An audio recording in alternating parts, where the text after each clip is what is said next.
युदितोरगरजो विधुम्रविश्व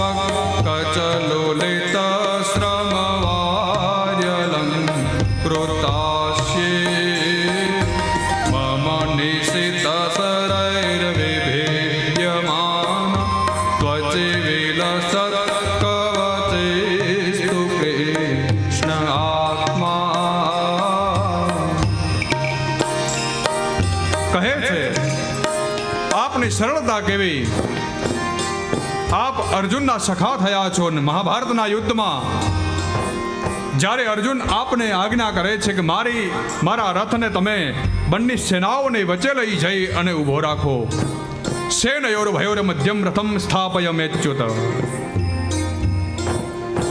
આજ્ઞા કરી છે અને તરત આપે મહાભારતના યુદ્ધમાં એ અર્જુનના રથને દોડાવી અને બંને સેનાઓને